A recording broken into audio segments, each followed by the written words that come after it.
Ladies and gentlemen, Lenita and I are going to dive into empowering our youth. My goodness, there is an epidemic of youth and how they're evolving, how they're becoming their greatest possible self. So definitely stay tuned if you're committed to making a difference. If you want to find out more, if you're a parent, etc., this is going to be a powerful, powerful conversation. I'm talking to you too, because you are becoming your greatest possible self. You're tuned into this marathon. So number one, I acknowledge you for doing your best and showing up every single day, whatever that looks like. I just really acknowledge you for showing up. Number two, when you're ready to get your message out on our platform, the 12-hour marathon, and reach our audience, would love to have a conversation with you, see if it's a good fit for us and our audience. Number two, or another part of that, is when you're ready to launch your own podcast. We'd love to support you in that and getting your message out to the world. And lastly, we're doing a retreat in Bali called the Flow and Fire, mastering the masculine and the feminine energy for the influencer, expert, leader, world changer who's out to make a bigger impact and really dive into your greatest gifts. So if you want to find out about any of those, stay in contact with me, have any questions, etc. I'm here, I'm open, and I just want to let you know I love you. You can contact me, Chris at beergps.com, Instagram at IamMillionaireChris, and Facebook.com/TH3Burns. Would love to hear from you and keep growing together, okay? Next up is the iTunes review of the week, and this week it is by Ari. Ari says, Chris's energy to help others become their greatest possible self is really empowering. You can feel how he's being honest, laid back, and genuinely wants to help listeners to get the best out of each episode. Yes, I do, Ari, 100%. And if you want a chance to get shouted out on a future 12-hour live stream, maybe the next one, 114, go to beergps.com/iTunes or search Greatest Possible Self on the Apple Podcasts store, and you can give us a review. Subscribe while you're there so you can keep getting all the latest updates and episodes and keep becoming your greatest possible self with us together. Let's keep going and growing. I'm going to introduce Lenita in just a second. Before that, though, it's like a tongue twister. Not really. I'm so excited. I'm going to introduce her in just a sec. Before that, grab a piece of paper, grab a pen, be ready to take notes, because what she's going to share with you could change your children's, or just the youth of the world. Could change their destiny forever. So make sure you stick around all the way through till the end, because one of these ideas has the power to change everything for you. So let's introduce her and we'll bring her on the screen. Lenita's passion for health and young people always empowered her into learning ways to educate youth on how to become healthy, confident, and resilient. This passion led her to becoming a physical education teacher to raise awareness on the importance of student well-being, and wanting to expand her classroom, she became a teen life coach and youth speaker to deliver coaching programs for families, schools, and communities through the Wellbeing Warrior Project. Like, all the stuff that this woman is up to is absolutely incredible, and we're blessed to have her here with us today. Lenita, are you ready to rock the house, Superwoman? Oh yeah, I'm ready to roll. So good to be here, Chris. Let's get into it. We are getting in. Oh my gosh. Okay, so the theme today, Lenita, is dream destinations. What does that mean for you? Dream destinations. It's definitely, I don't think it's a physical destination for me. I love obviously to reach new heights and travel and all the kind of, the really pretty and the sexy thing to do. But in terms of my dream destination, for me, it's more of a spiritual destination. It's more of a, reaching my best possible self, and then inspiring others to do the same as well. So yeah, we live on such a huge planet, but we're spiritual beings when it comes to that. So yeah, I guess that's what it means for me, that dream destination, reaching my best possible self every single day. I love it. Oh my gosh. So yes, there's the physical aspect. That's the obvious. But really what we're talking about is our greatest possible self, our highest self. Who can we become in this lifetime? What's the contribution that we can make to humanity? What are the gifts that we can give? And I love that we're really opening up this conversation with that, Lenita. Awesome, awesome, awesome. Tell us a little bit more about how you're serving the youth and parents today, what your clients come to you for, what you speak on, etc. Yeah, thank you. So I'm really, really excited about the type of work I'm doing. I come from a teaching background in schools, but what I'm really focusing on right now is the life coaching aspect, and really, being the mirror for young kids and helping them just hack their lifestyle and their mindset, like getting back to the basics. there's so much, rah-rah going on in society, and all the mental health issues, and so many, quick fixes out there for people who are suffering with mental health and depression. Yeah. But I just want to kind of bring it back to the basics and get kids just hacking their lifestyle and their mindset, and supporting their parents at the same time through my coaching programs and speaking in schools. So it's funny. This is something that I used to do in, my teaching position, but I found that I really wanted to amplify that and put more of a personal spill on things. And that's when I started to get into more of my coaching business and sway away from just the traditional classroom environment. And yeah, that's what's really giving me the most energy today, working with teenagers. I absolutely love them. They're really funny characters, and the stuff you just want to, I guess, be their mirror, be a goofball, but as well have the deep conversations and get them, chasing their dream destinations as well. I love it, Lenita. I also love that you said that, like, get to be a goofball, right? Because if you take yourself too seriously, they're going to freaking eat you alive. But if you're there having fun, like just playing with them, and also saying, I'm playing and I'm also taking this seriously, and this is important that you get this, and it's something that's like true to my heart, and I want you to hear it, and I really care that you get it. Like, what a powerful combo that makes, man. Yeah, it's so beautiful, because they want to muck around and they want to kind of have a good time, but when you do set that boundary where, okay, this is time to be serious, they actually do respect you, and they crave it as well. Wow. Especially with teenagers, the awareness is there, and I feel like in today's society they're being heavily judged, but when they're actually given the safety to open up and really express themselves authentically, you'd be amazed on actually what comes out of these young kids' mouths. Like they really want to just be heard and be seen, and just talk about real life experiences, and you'd be amazed on what they're up to as well. So that's what I really love. I really personally thrive in having those real deep conversations with teenagers, and the amount of letters I receive from kids today of the type of work that I do and how grateful they are, it just goes to show the kids feel much more than you think, and they witness so much more than you think as well. It's crazy. Wow. So, I love it. Lenita, this is great. I want to go back into your journey. We hear about what you're up to, doing some big things with kids.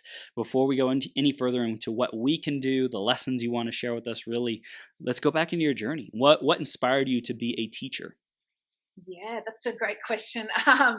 So many things, right? Like it kind of, I can go really broad here, but I guess I want to kind of come back to the real reason why I'm doing this is, I was a perfect product of the education system. I honestly, I had a good childhood. I got good grades. I really excelled athletically. I did all the right things, tick those boxes of what a student should do. Yeah. But behind the scenes, I was struggling a bit in terms of my own mindset, my own confidence, growing up with a few setbacks in my family home as well.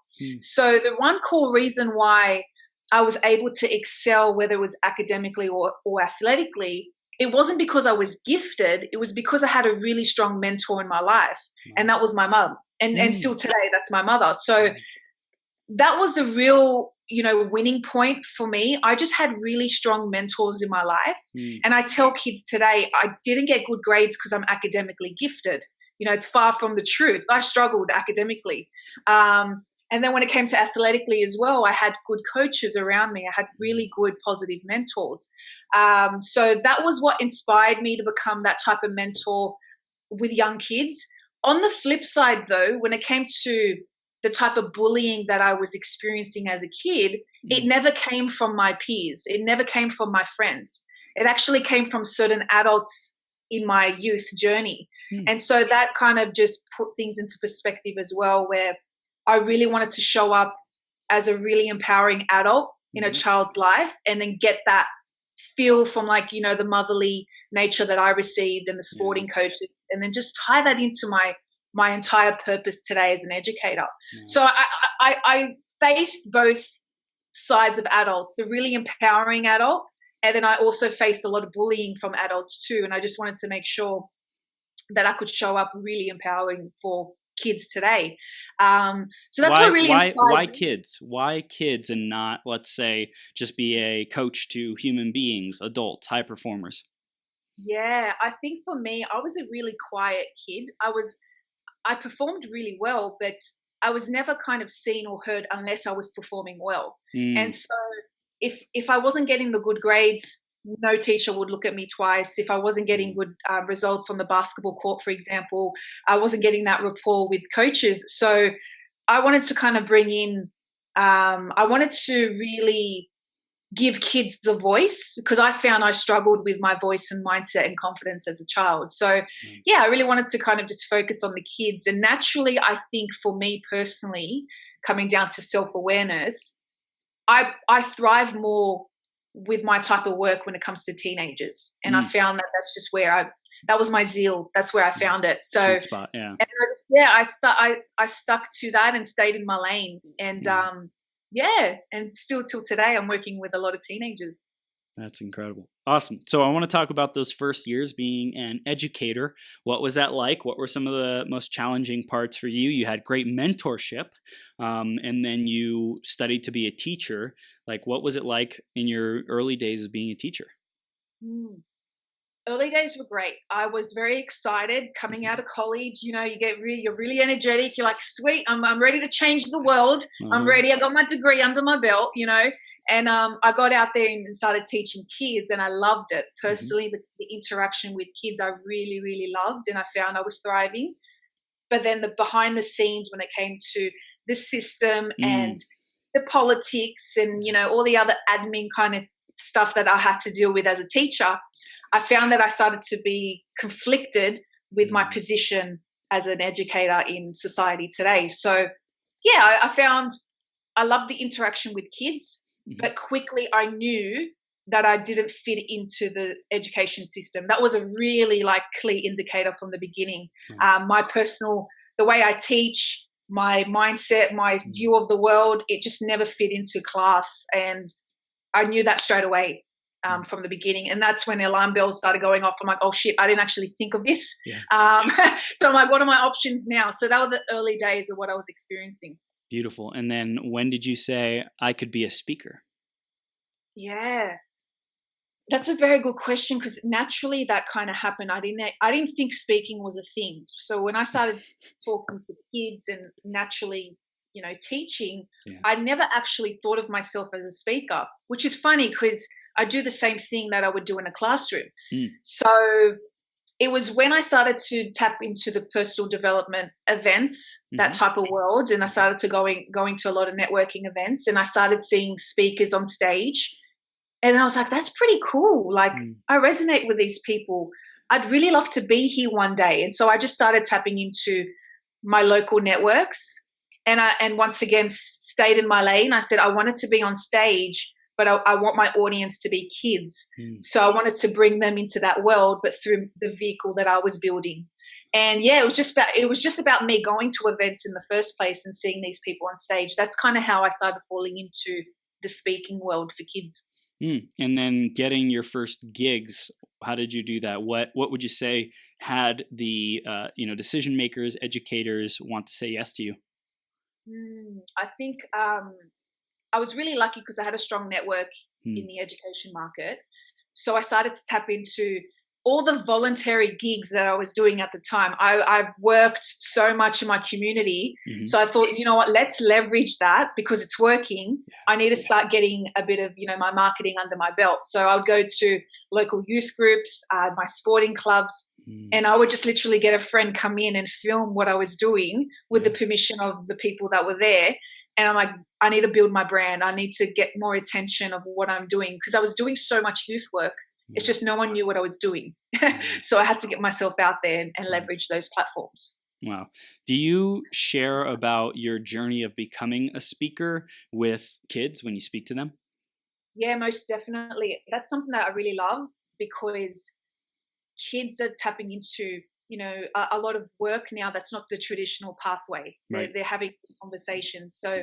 I definitely love to share my journey as a speaker and a coach and show them that there are other options. Mm. If you don't want the traditional pathway of the traditional jobs in society, then Mm. that's okay. If you do, awesome, but if you don't, these are some options. Yeah. And they generally do ask me how I started and Mm. about the personal branding and all that Instagram and Facebook. I always get those questions as well. That's awesome. What is like when you speak for kids and youth, what do you teach them? Like what's the foundation of the conversation? Do you do principles? Do you just really have an open-ended dialogue? What's your style? Yeah, I love that. So a bit of both. I'm very I love to feed off their energy in the room as well, but I do tend to obviously, prepare myself for the talk, and I really love to come back to the basics, when it comes to enhancing their confidence or resilience. Schools love to talk about leadership and resilience, so that's a really important note to take down. Yeah. But for me, it's always coming back from the personal development side of things, how to enhance their mindset so then they would naturally be able to thrive in a school setting, because confidence is like the massive asset in a young person. You fuel them with confidence, they'll go and do their own thing. They'll set themselves up. So with me, I like to focus on daily habits and daily action steps to simplify what's working and what not working in their day-to-day, but also helping them understand that they're enough. That's my main message for young kids. They're in a system where if they stuff up, they're given a consequence and they're heavily pressured to get to a particular stage in their life. I like to draw them back and actually enjoy what's already working in their life. And a little hack that I like to do is I get them, I really encourage them to change their alarm codes, because they're always, school bells and following bells going off and alarms going off, but they don't know why they're actually existing in the first place. So one practical tip that I give kids is to change their alarm message and actually write down "I am enough." So they remember that if they fail in school, it's not because they are not gifted or they're not, they're not specifically thriving in that area. It's just because they might not have the right habits in place. Right. And it's not a reflection of the individual. So I help them just understand that they're enough and implant that in their mind now, because when they hit their 20s and 30s, it's a little hack that will make a massive difference. So that's one little thing I like to do. Another thing is just to talk about compassion and kindness and how that's the new cool, It's actually such a good thing to be a good person, and that's what makes someone really attractive. And I like to have those conversations for them too, and bringing in the style and everything else is a bonus when it comes to that. So they're the type of conversations I like to have with kids. That's amazing. I love it. That's a great tip about the phone, putting it in their phone for the reminder to continuously reprogram themselves for something that's empowering versus whatever else might be going on. You can't control their parents. You can't tell them what to do, so to speak. You can't make sure that they have a empowering and uplifting home environment and make them feel like that they're enough, but you can help them use what they already have, the device, the environment, the technology, the conversations that they're already in the middle of, which is technology and cell phones these days, and have that continuously remind them. I think that's empowering. And I think it's, I once again, I be their mirror. I'm a bit of a goofball, and I'm actually open about the things I do. So I will show them my phone and alarm message so they know that I'm not just telling them how to live, I'm showing them how to live. And that's really important as adults. We've got to show kids how to live and not just talk at them. And I find when I do that, it resonates so much better with them. And, I receive letters from kids. Like one particular talk that I had with a grade 7 year group, I did this "I am enough" activity with them. And after the talk, I had them message me. I had about 20 to 25 kids just directly send me a message saying, "Thank you so much for what you did. I know that I am enough." Like they were using those affirmations in the message. I'm like, geez, that's why I do this. Just to if they just take away that one message, I know I've done my role as a speaker or a coach. And they actively reached out to me on my platform to send me a long message. I'm like, these kids are just too adorable. So it's just confirmation that these kids are willing to open themselves up and actually hear these type of messages. Yeah, that's gold. And they were 12 years of age. Wow. It's so beautiful that like in their natural environment, when they're given permission, when they're given the space, they want to do what feels good. They want to do what's empowering, what is kind, what is generous, what is, loving. Like kids want to do that. I believe that's a part of our source, from birth. That's what our consciousness wants. And we get programming and stuff, wounds, things that happen, traumas that cause us to show up differently. For sure, exactly right. And I think when that happens, they don't know how to deal with it. They don't know who to go to. They've got their parents and they might have support in a school, but sometimes they need a different messenger to deliver the same message. Yeah. And that's why speakers and coaches have such a really massive advantage, because their platform is fresh. Their platform is probably acting more of a mirror for them, because we're on social media. We're putting ourselves out there. We're being vulnerable. And because we're connecting through emotion, they're more likely to approach us. But what's really cool about us is we will complement the message in the home. And that's why parents love the type of coaching that I do, or the speaking, because we're there to support the parents too. That's a really important part of the process. Yeah. So they need the same message, just delivered from a different messenger. And that's why it hits home for them. Wow, so good. I want to ask, because it sounds like parents are an important part of accountability to continue to reinforce like what you've already taught them at the event or seminar or whatever it is that they find out about you at the talk. I'm curious, putting parents aside, is there anything else that you are able to do to support with like accountability to make sure that it's not just like a one-time talk that's inspiring, but it's something that's ongoing that they can keep growing from and integrating these lessons and principles in their lives? Yeah, definitely. So for me, I make it very clear that they need to have some type of support network external to the family. So they have to check in with what type of friends they're hanging around. I also, something practical I love to do is a social media experiment with them, and I get them to detox their followers. Go into your following, show me who you're following, and I'll tell you exactly what type of person you'll head into, and I get them to unfollow pages that don't add value to their life, or they make them feel like they have to, conform or be a different person to fit in. So number one, if you feel worse by following this person and you're comparing yourself, unfollow. If you haven't spoken to this person in like 5+ years and you don't like them, then unfollow. So that's something I get them to do. Some of them, have people on their page that they don't like. I'm like, why are you following this person? It doesn't make sense. Other pages are they're comparing themselves. They're comparing their ugly times to someone else's highlight reel. And I make them understand that this is not perfect. This is not life. These are fake images. So I get them a little bit more aware, holding themselves accountable by updating or detoxing their following list.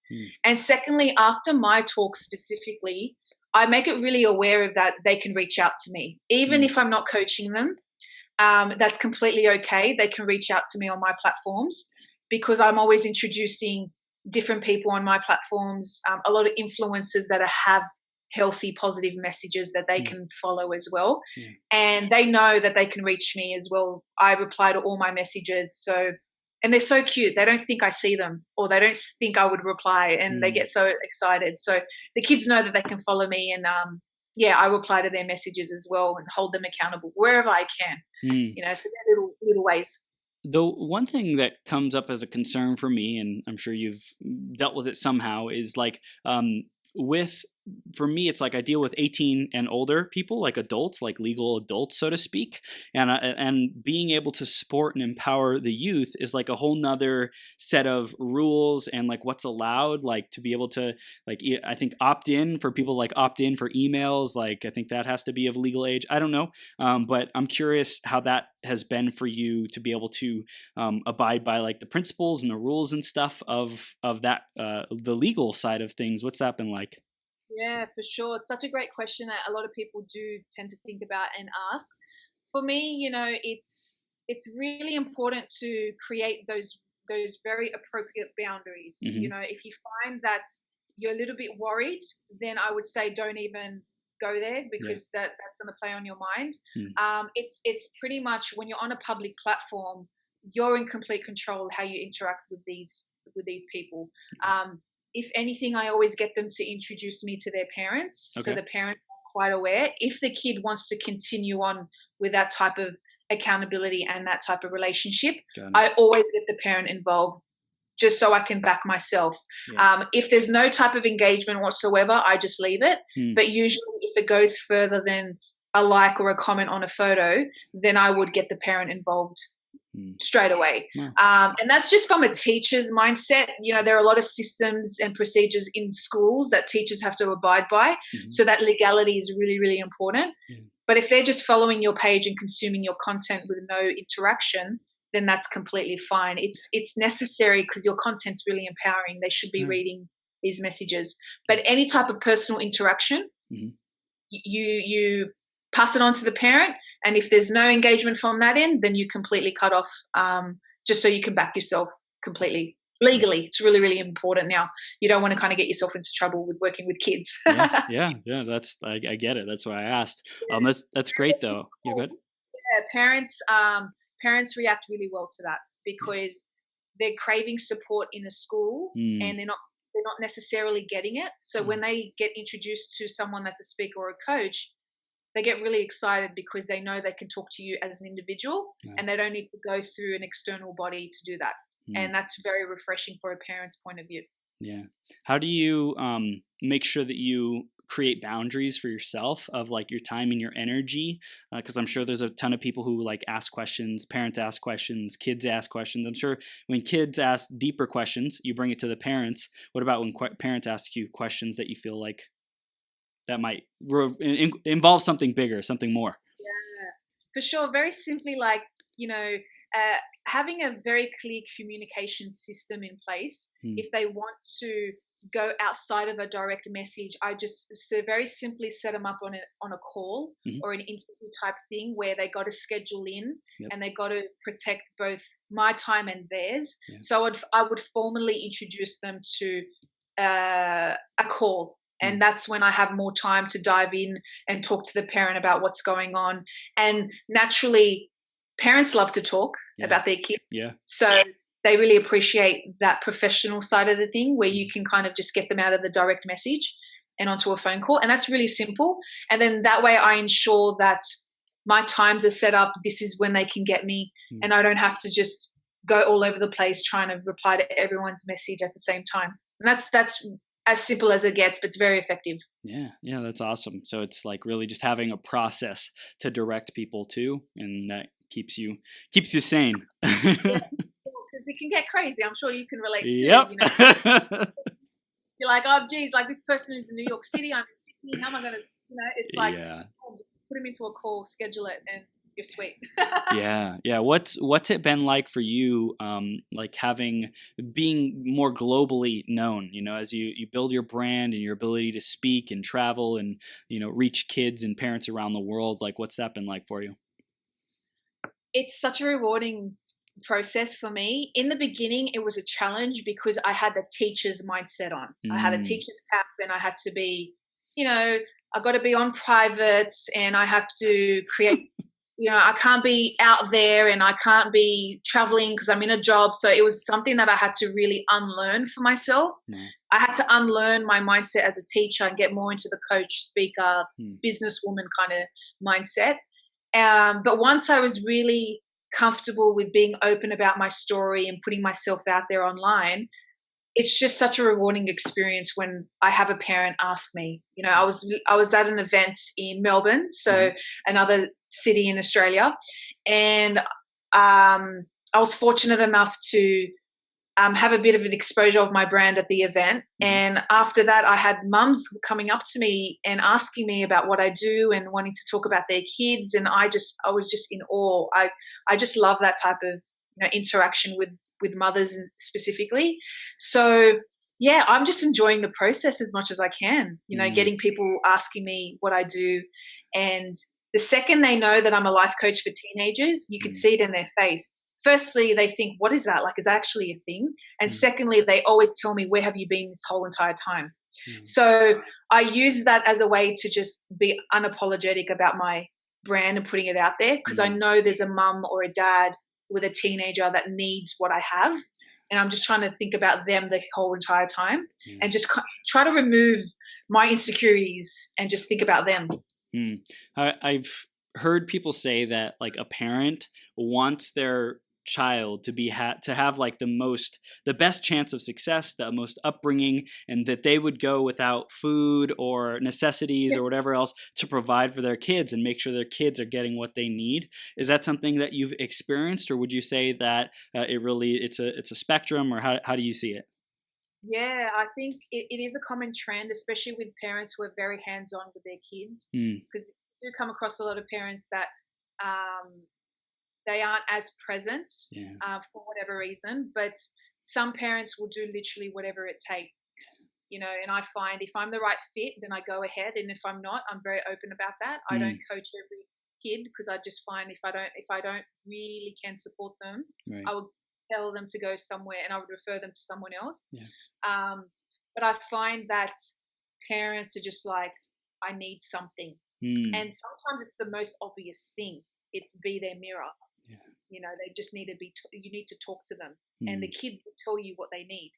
And then sometimes it's maybe they do need professional services. The parents are literally just like, they'll throw themselves at so many different avenues. I'm like, just choose one and test it. Does it work? If it doesn't work, then choose the another one. Just don't overwhelm yourself too much.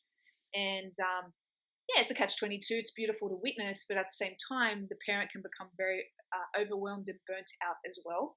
So I naturally support them. That just kind of happens naturally.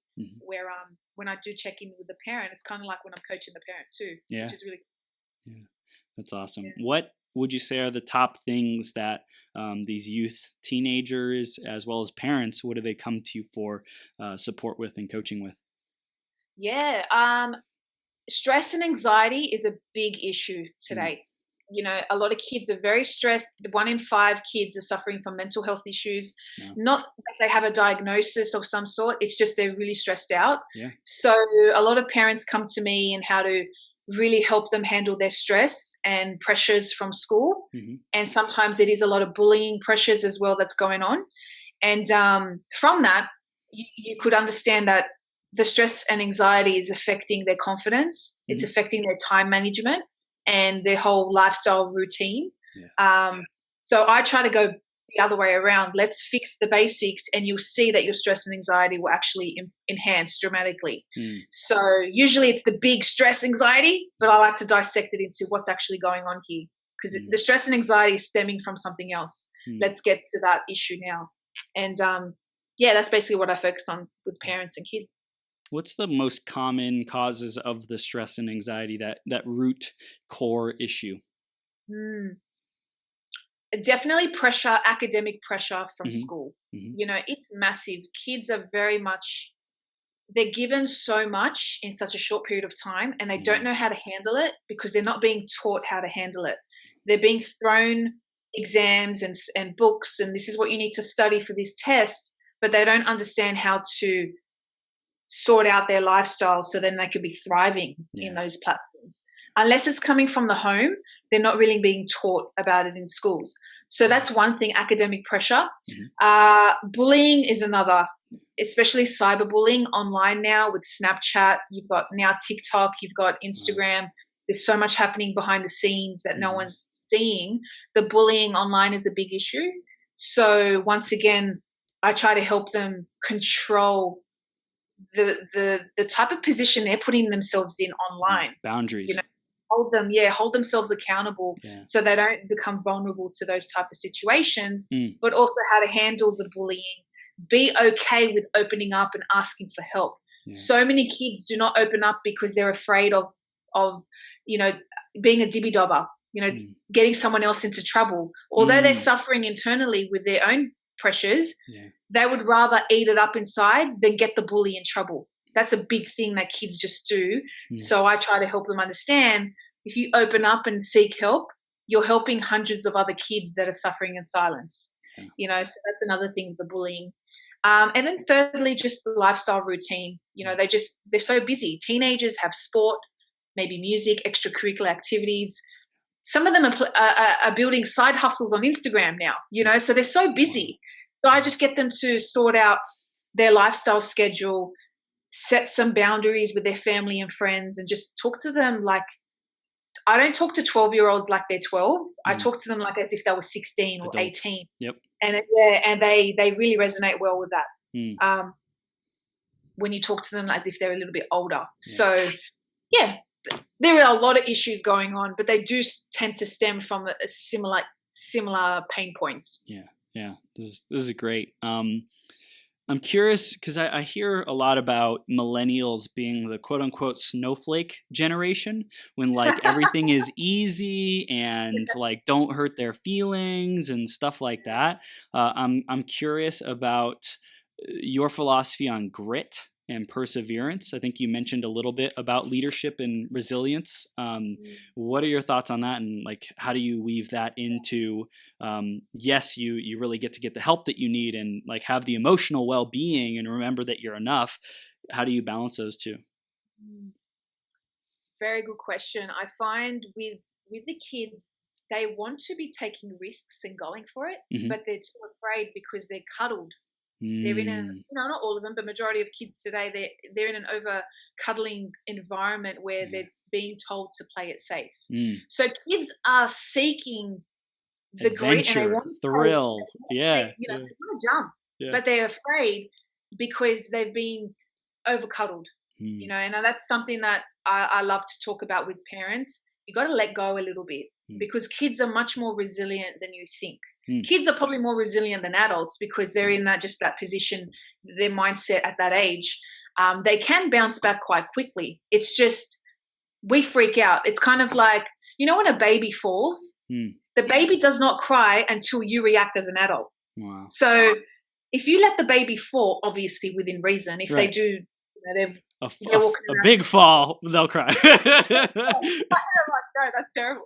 But if they do fall and you don't react, they will get up and keep walking. But if they fall and you freak out and you react, you've scared them. And then that's when they're like, oh, and that's when they start crying. So that's a little experiment to kind of suss out when there's a baby around. But same thing with kids and teenagers. If they stuff up because they've taken a risk and the parent starts worrying, you're kind of like now giving them that internal conditioning where the next time I stuff up, I'm not going to be as resilient. I'm going to start freaking out. So that's why a lot of kids just don't take risks because they're being told to play it safe. They're being told to be careful. They're being told to don't take such a big risk. You might fail. So I think we need to change the conversation around you need to fail. You need to look for the more no's in your life. You need to take that risk. And if you fail, it's not a regret, it's a lesson. Kids need to be more comfortable with that type of failure in their life, given the context. But I guess that's why a lot of them just are suffering and they're too scared to take those risks. It's just stemming from a generation that's raising them. Whether we're teaching them or parenting them, we're parenting them or teaching them in a certain way.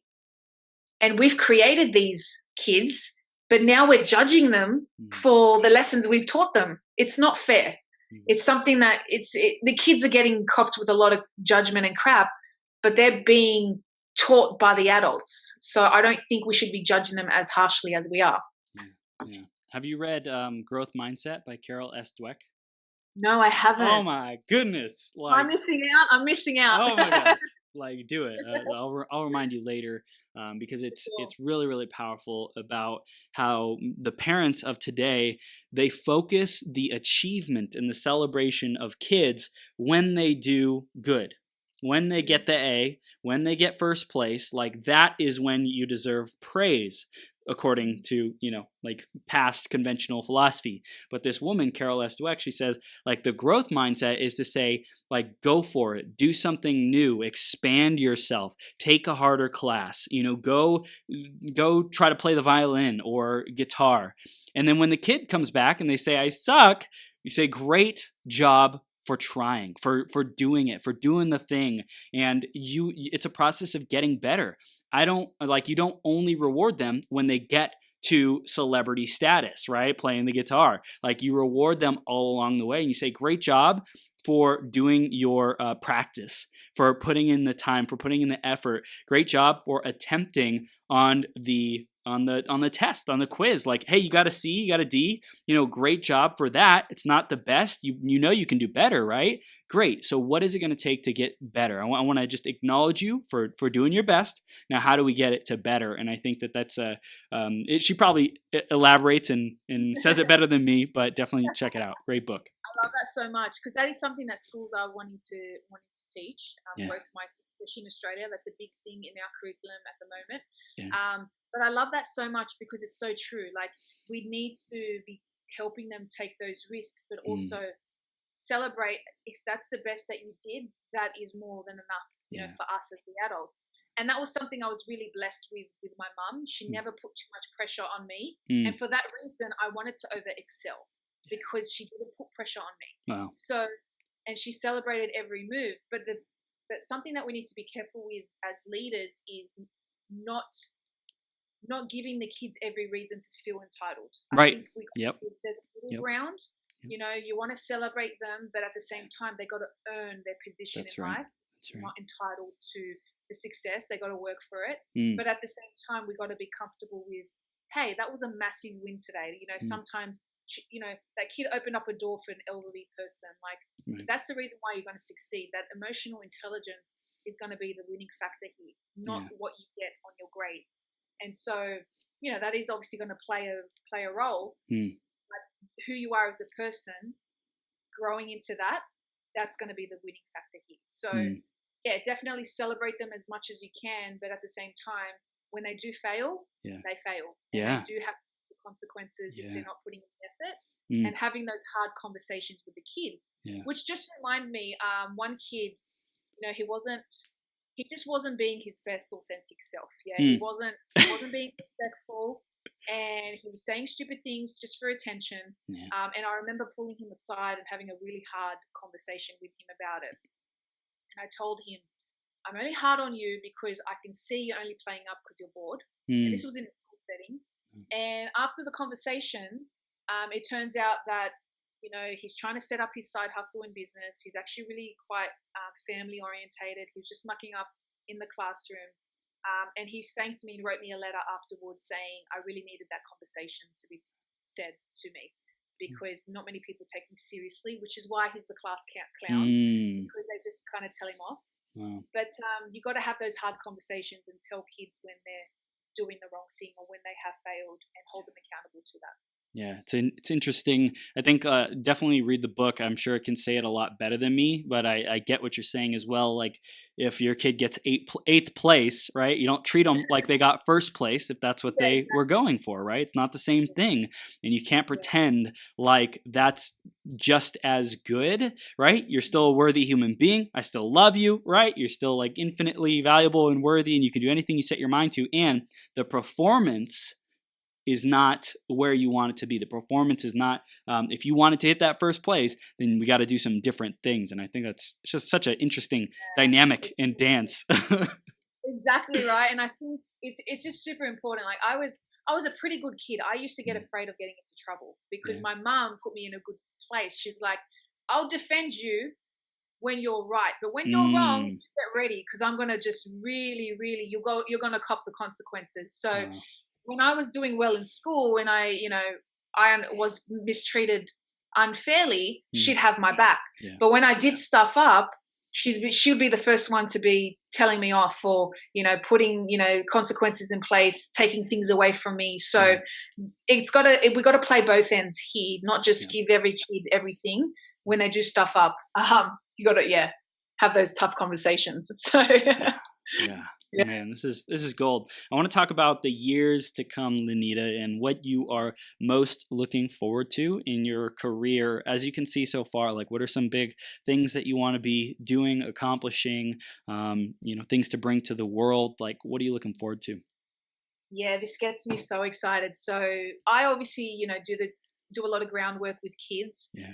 But I find my biggest personal growth came from connecting with influencers and going to live events and getting into that personal development world. So I want to bring that world to the kids, and I want them to be introduced to, life those influencers like yourself. You know, I want them listening to your podcast. You know what I mean? So I want them to go to live events where either schools are funding them to go to, or we just host our own events where they can come to through the parents. So that's something that I'm working on, connecting with a lot of influencers and helping them build their own platforms for kids. And also from the parents' point of view, introducing them to these type of platforms. So yeah, that's something that I want to work on over the next few years, you know, building my particular events for a lot of youth that they can attend to, because it's just, school has a place, but you can't bring our world into school. It's not going to happen. Nope. As much as you're going to try, and they'll get a taste of it through speaking, but that immersive experience, it has to be separate. And we got to start planting those seeds now to introduce them to that world. So when they hit their 20s, they're in a massive, massive advantage. Unless, not like, you know, maybe, I'm not sure how it started with you, but with me, I didn't hit that world until I was in my 20s. I was like, I wish I learned this when I was 16. That's right. Financial independence or literacy, you know, mindset hacks, well-being, and all these, how to sell. Like, I needed to learn this when I was in school, and I wasn't taught that. So instead of trying to fix the system and try to change the system, I just made a decision to change who I am as an educator and how I show up. And I'm going to create something new for them that we can introduce. And that's something that's really exciting me. Yeah, that's awesome. Also, I see something that's really important is for kids to be around like-minded kids and adults, right, who are up to bigger things, who are entrepreneurial, who are into personal development. Number one, they have to see peers, and they have to recognize that if I'm in school and they're teaching me kind of like not bad mouth in school, but the traditional school stuff, which is great and useful.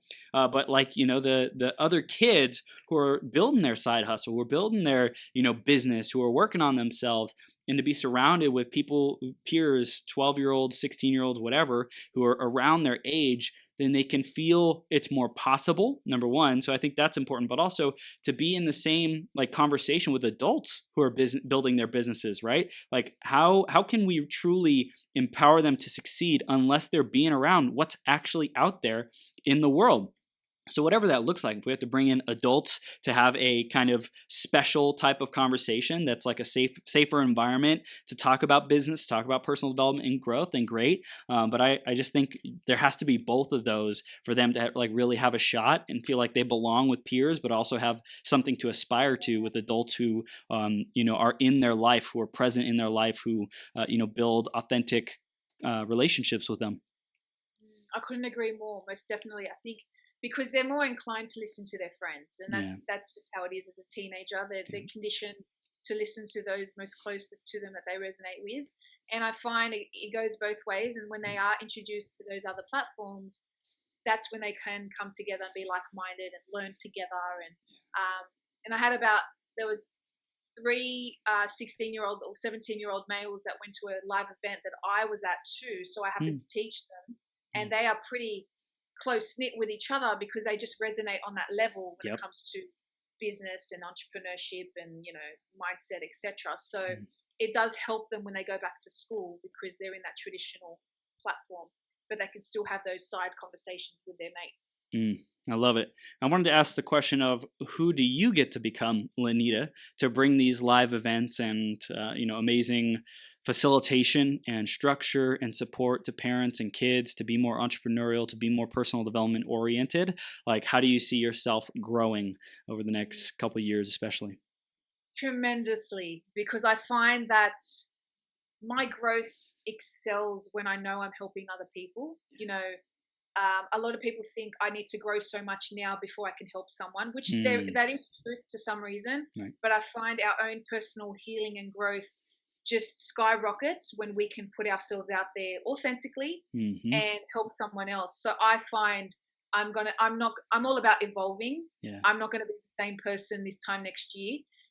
So I know that I'm going to be in a completely different position, but what I really do know is I'm going to be closer to that dream destination, you know, closer to my life goals, the financial freedom, the business I want to build, the family I want to build one day. You know, I know I'm going to be more of a woman that will step into that vision because of just living my truth now. And that's all I know that's going to be certain. And I guess that's going to reflect in my work and in my personal home life too. Yeah. I also see that, like, to be able to make the impact that you are out to make, you get to grow your team, you get to like improve your team building skills, especially like social media content creation. You're already doing great. And like, I feel that this is the age of really mastering content creation and building a platform, right? To really get the information out, help people become aware of it so that they can invest in the process, invest to get deeper levels of value, transformation, and happiness. Yeah, definitely. I find you got to have a team, and I'm all in that mindset because I can't do I can't do everything on my own. It's people around me. I can't take all the credit. It's people around me that have invested in me that helps me grow as a person, whether it's business or personal. So what I do is a reflection of just not who I am, but the people that I'm fortunate to be around as well. Yeah. So good. So good. So if a parent comes to you and they want to like work with you, you mentioned that they can schedule a call. That's like one of the best ways to get a hold of you, so to speak. Like, what types of programs do you offer? Like, what does that a little bit more in detail look like, just in case there's someone who's listening right now who wants to take those next steps? Yeah, totally. So there's two options in this process. One is just literally, scheduling in a call and helping them get a little bit more clarity around what situation their child is in at the moment. And I really help them not only get a lot of clarity, but help them set up action steps within the next month. I really get them on the call doing straight away with that first call, complimentary, just a really natural conversation with them. So that's the first step if they want to just kind of reach out to me through that platform. And then secondly, if they'd like to know more information about the coaching, it's pretty simple. It's very much a customized, intimate one-to-one coaching with their kid. We jump on calls. I go through exactly what the parent wants me to address, but I also ask the teenager too what it is we want to work through. And then I hold them accountable for a couple of months, the weekly sessions, but they're actually with me for a year. I check in every so often with the parent and the child. So we're actually on a journey together. I don't just say, see you later after 8 weeks. They've got me for a year. And then that way we work through everything. In addition to that phone call with the kid, I check in with the parent too. So we're all on the same page. The parent knows exactly what we've spoken about. So I can hold the parent accountable too, because they're the one that's going to be talking to them at home when I'm not on the call. So we're very much one team and very customized. If it's mindset or confidence, if it's academic pressures and time management, it just depends on what the parent wants. And then I craft the whole program specifically for their child and their needs. So that's basically what we work through. And I do this internationally. So all my clients, not all my clients, but a lot of my clients are in the States. So it's very much realistic for me to coach a kid. And they love it too. The parents don't even have to drive them anywhere anymore. They can just log in. Like, no worries. They can just jump on their laptop or phone and I'm here to support. I love it. I want to ask one more question, Lenita, about like technology and how you see that playing a role in kids' lives. Is there any other recommendations or things that, like, as parents, we can look out for to make sure that our children are growing up in a healthy technological environment and usage? That's such a great question. I love this. There's just got to be some practical hacks involved with this because kids are on social media. We can't, it's the day and age they're growing up in now. It's easy for us to say don't get on it, but they don't know any better. They're born into this world. We're in a digital world now, so we got to start controlling the devices, not being slaves to them, because kids can fall into that. So there's got to be boundaries in place. What time of day can they be using it and for how long? We really need to give them some type of schedule because kids thrive off schedules.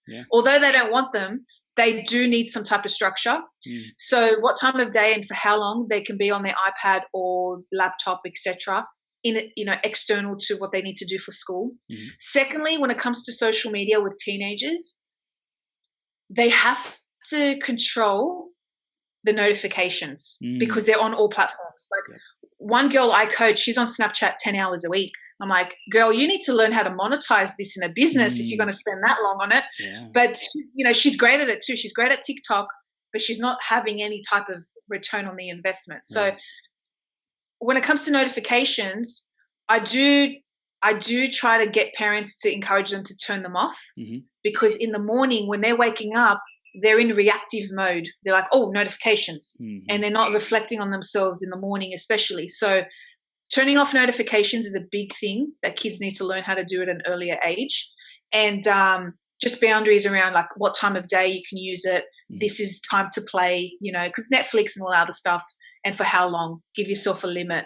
That way, that's a small win in itself. And it's a massive confidence boost for the kid. And the parents will appreciate it too. So, yeah, it's controlling technology is really important because it is linked to a lot of aggressive and impatient behavior. So we need to kind of just make sure we're controlling the tech side of things too. Right. And I think it's like you said, it's the era of social media. They're growing up with it. So how do we not like make it wrong, but rather like just teach them how to build a relationship with it that's healthy? And I think too, it comes back to showing them how to live, not telling them, because a lot of adults, and I know for myself, it can become an addiction, and it is in today's society. So if we're not present with the teenager and we're on our phones, we can't use the excuse that it's because of my business. Kids will call BS. They will know. They will call it on you. Don't try to fake it. They will know when you're double tapping on Instagram. That's right. That's right. So showing them and teaching them those hacks that you learned for yourself as an adult. And when you share that personal journey, that self-discovery journey with them, they'll become so much more open to your feedback instead of you just judging them and telling them off for the things they're doing well. Be very important. Great tips. I love it. I was like, ooh, technology. That's like a hot topic today. So great stuff. I want to tell our parents and anyone who's tuning in how they can stay connected with you and what are the next steps that they can take, Lenita. Definitely. So if they go to wellbeingwarrior.com.au, there's my website with everything that I've got. I've got a free book as well for parents up on there. Just basically giving them specific action steps that they can be taking right away and what needs to be set in stone in the family home when it comes to their teens' performance and accountability, both in school and at home. So they can reach me on that platform, and I've got some freebies out there for them. And social media, I'm out there. I've got you on my platform. They can see me, just posting a lot of content. I really want parents to look at what I do first because that's going to show them what I'm about. I always want to create a relationship with them first instead of just having them inquire about my programs. I really want them to get to know me as a person, just so they know exactly how I'm going to show up for their kid. That's really important for me. I want to ask, where did Wellbeing Warrior, where did that name come from? It's funny because a few things. Wellbeing is such a common term in schools in Australia. It's just like student wellbeing programs. It's something that's always around that. I was a PE teacher too, so I was like, yep, wellbeing's my thing. But I had to fight for my wellbeing and success. I performed well, but it wasn't easy. I had to really just work very hard for what I have now. So I had to fight for that success. Still am. So when it comes to success holistically in life, it takes hard work and patience, and you've got to be a warrior for that. So wellbeing and warrior just kind of worked out well for me, and I thought, let's go with that.